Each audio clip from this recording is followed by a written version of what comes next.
Many thanks for joining us on a special edition of News Around the Globe. I'm Grace Paul Adebayo. I want to believe the video or the reports you watched earlier gave you an incline to what we'll be talking about. So addressing building collapse in Nigeria, that's the topic of our discussion today. Now, on the 1st of November 2021, a 21-story building at Ikoyi, Gerard Road, collapsed with over 40 lives lost. Now, in 2022, February 13th, a 3-story building at Yaba Butemeta axis, a 3-story building collapsed. Still on that same axis in less than 3 months, another 3-story building collapsed with over 10 people dead. Questions from the minds of many Nigerians are like, when will this end? When are we going to, when will the menace of collapsed building end in Lagos State?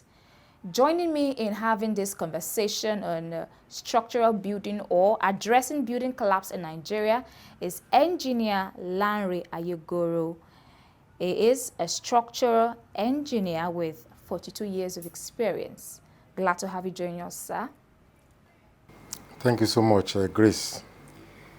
Okay, let's start with these questions.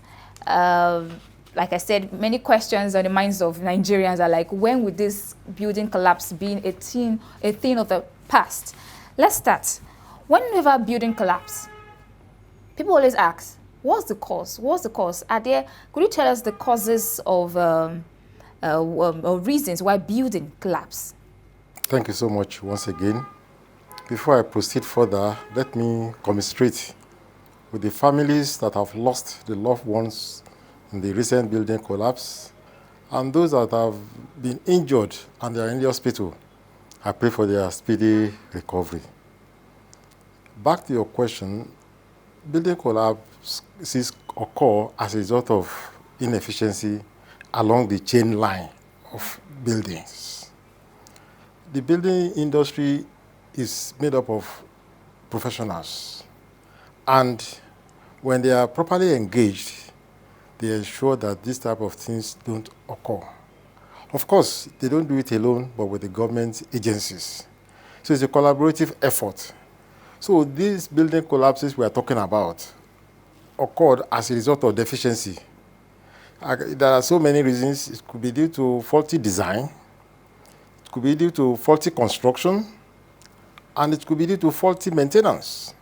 So these are the 3 key things that can cause buildings to collapse. So you mentioned things like faulty design, maybe due to poor maintenance, as well as inefficiencies.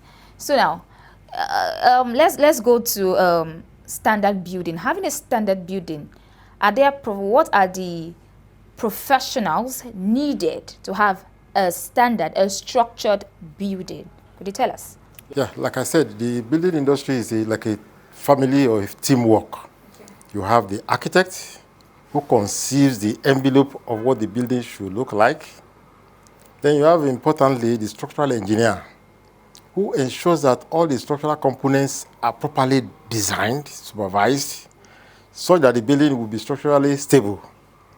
You also have the electrical engineer who oversees the electrical components of the building design and construction. You have the mechanical, which has to do with the plumbing aspects of the building, the lift, as the case may be, if there are generators. And then you also have the cost consultants, that's the quantity surveyors, who are also involved in the building construction. Of course, other professionals are also there. You have the geotechnical engineers. These are the ones that carry out soil tests. To put it in the clear language, they carry out soil tests before even the designs of the foundations are made.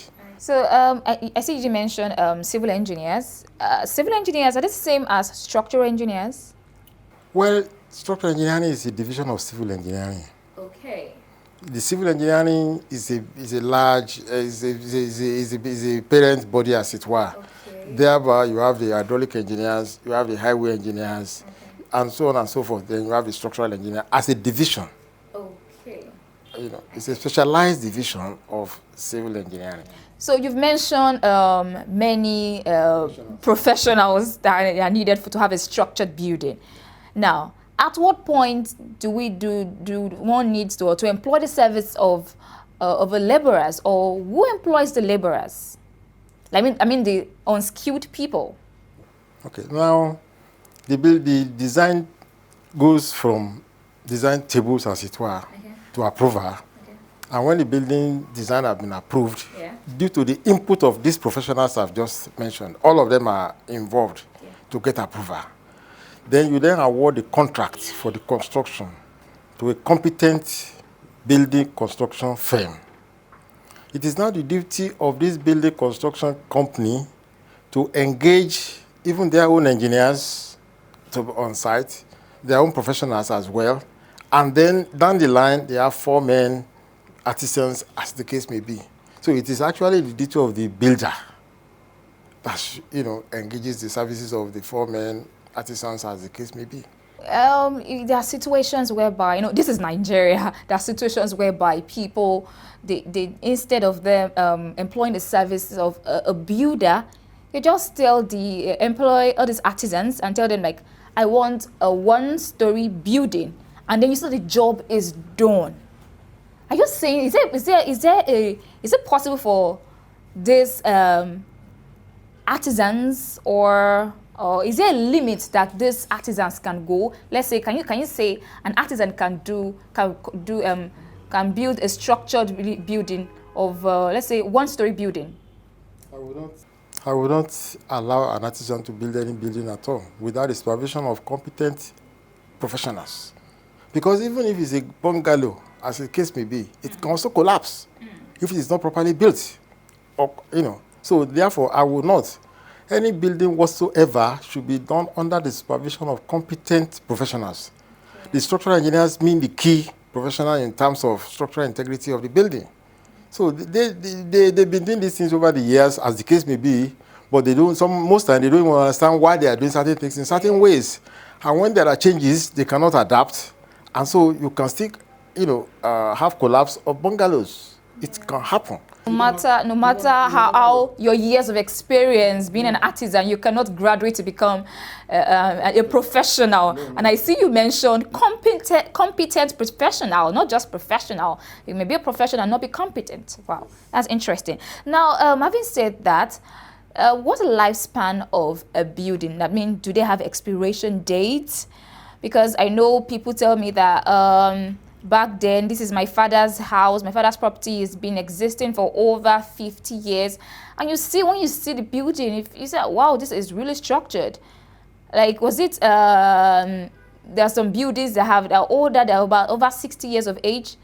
Talk about Makpo building, I've been there, I've seen its structure, I've seen it. So I'm like, I must say it's going to crumble any day. But I'm saying, like, does it have a lifespan? Normally, you would expect a building to have a lifespan of minimum of 50 years. Okay. Under certain conditions. Okay. It could be more. Oh. You could have buildings of 100 years. Oh. Overseas, you have some of them as old as 120, 130 years or even more. Wow. Provided certain things are done. Like? Maintenance. Those buildings that have stayed that long abroad and even in Nigeria, all you need to do is to carry out proper maintenance. And what that entails is not just that when you say maintenance, it's not just to paint the building.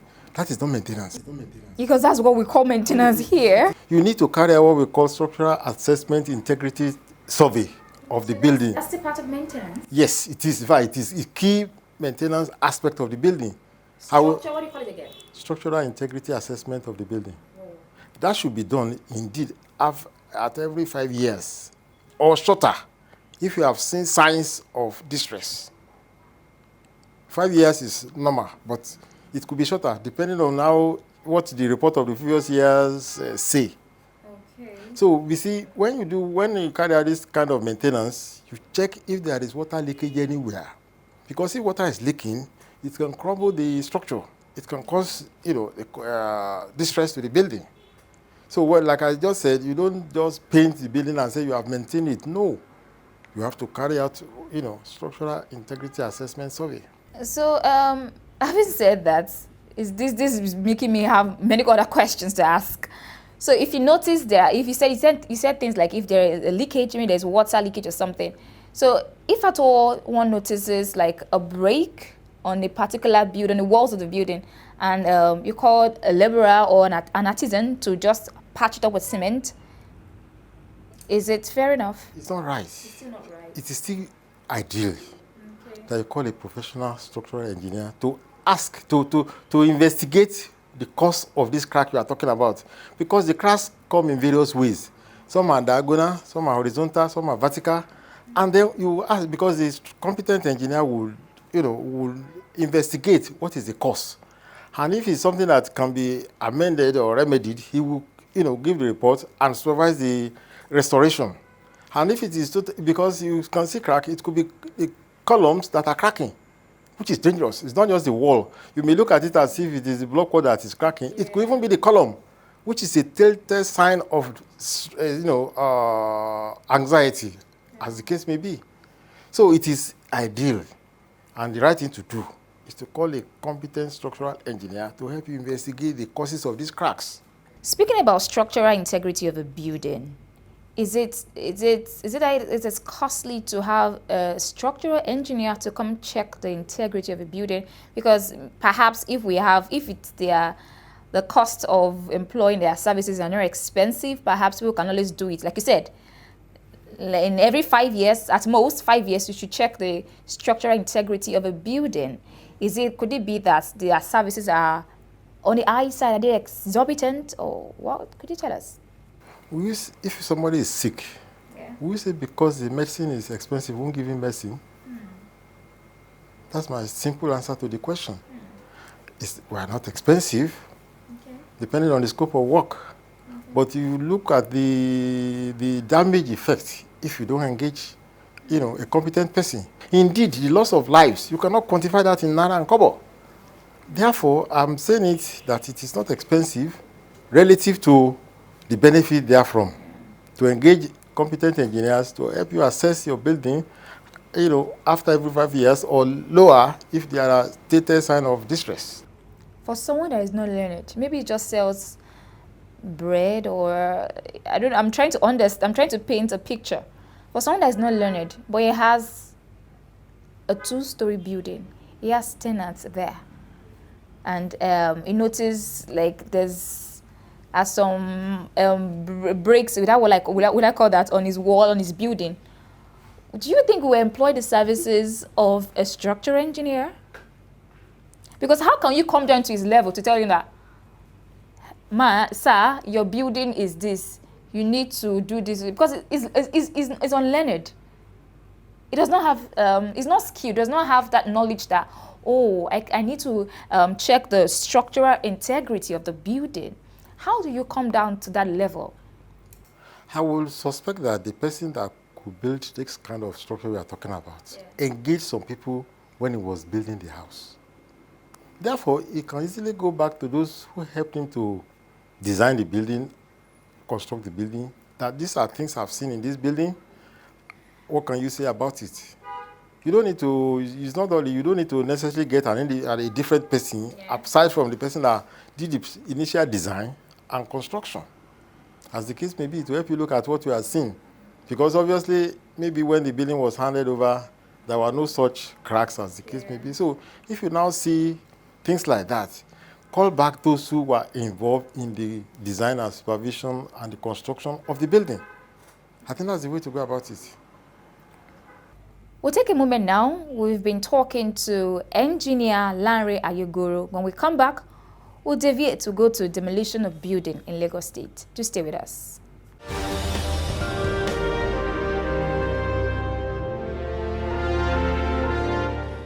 It is still the special edition of the news around the globe. Glad to know that you are still there.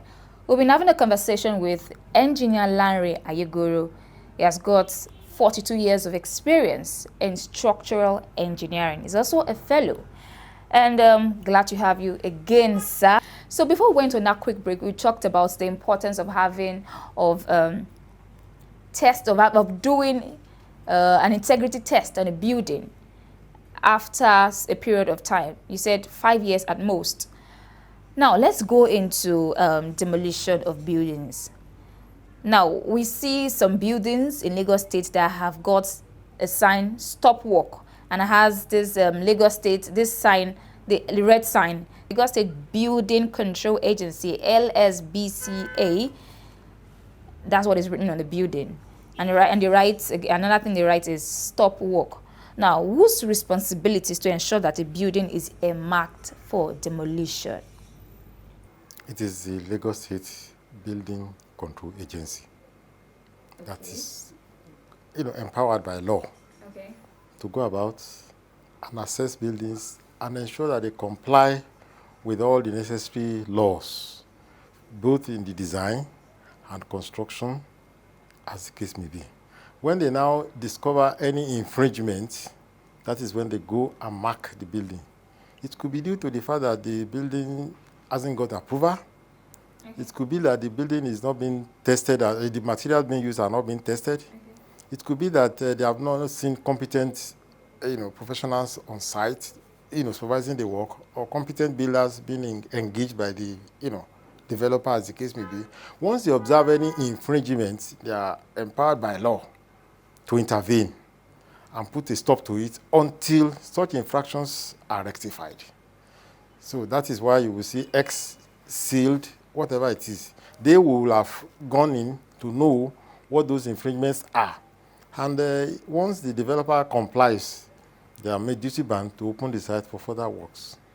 Okay, so now, if they are the ones saddled with that responsibility, I'm wondering how it will be done. Does it mean that they've tested all the buildings in Lagos State? Or why do we still have some building collapsing? We had some time ago, the one of Ebutemeta, the one of Ikoyi. Or how is it done? Is it that whenever they see a new building or a building under construction, they go to do an integrity test? Is that how is it done? Tell us, please. Well, once they see a new building under construction, they want to be sure that the building is being constructed according to law. Both Lagos State government law and even the professional laws, that is, for example, engineering laws, as the case may be. They have to ensure. And then when there are signs that a building is showing distress, they are also supposed to go and intervene. Like the Butemeta that collapsed, they were there before now. And they have earmarked the building for, demolition. The unfortunate thing is that the demolition had not been carried out before the building itself came down. Now, when a building has been earmarked for demolition rather, how long, or is that can the integrity test foresee how long the building can still the building can still stay for? Can it?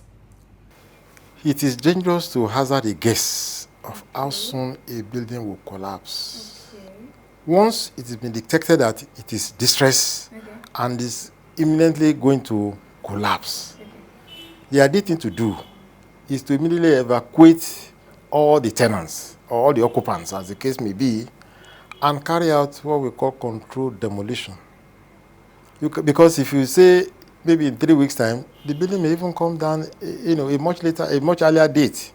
And so once it's been detected that there is virtually no restoration that can be done to bring the building back to what it's supposed to be, and it's been earmarked for demolition, the ideal thing is to quickly evacuate the occupants and then carry out the controlled demolition.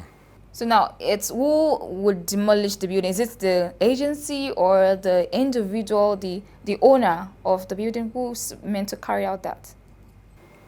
For major buildings, the individual will possibly not have the equipment to carry out controlled demolition.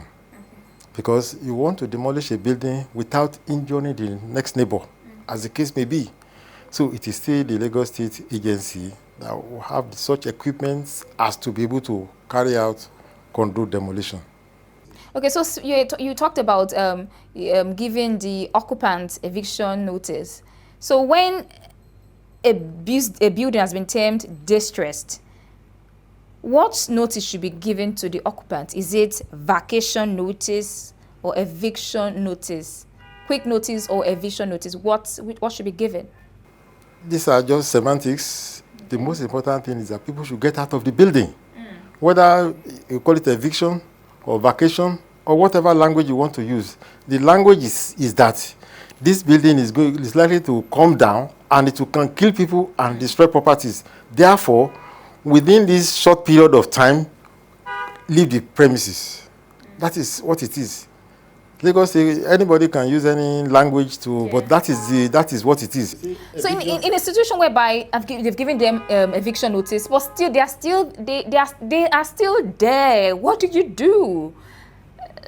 I gave you, they gave them 1 month notice, eviction notice, and they are still there. Like the case of what they call it now, the Ebute Meta building that collapsed. At length they were given a eviction notice, but still the occupants still remained there. What do we do? What should the body do, or what measures should be carried out? What should be done? Lagos State government agency should just go there in the morning and tell them that your time is up in this environment. Please get down, get out of these premises because we want to demolish it. By the time the individuals see the equipments on ground about to demolish the house, I'm sure they will move. They will move. When they see the equipments on ground, the bulldozer, whatever the equipments that are needed, they will move. So that is what should be done, because it is better to do that than to allow them to die in the building, because you cannot restore life. So now, when one wants to rent an accommodation, as a structural engineer, are there questions potential tenants can ask the landlord last to, like before renting the building? Like, okay, how many years of experience? Since you said that buildings have expiration dates, you said like 50 years, right? So perhaps maybe the building it's spent 50 years. You know, there's some locations that they have old buildings and then they renovate them that you almost cannot tell how many years the building has been existing. So what questions can a potential tenant ask a landlord? A landlord. You could ask him if he had ever done, integrity test of his building, assessment, structural engineering assessment survey of his building.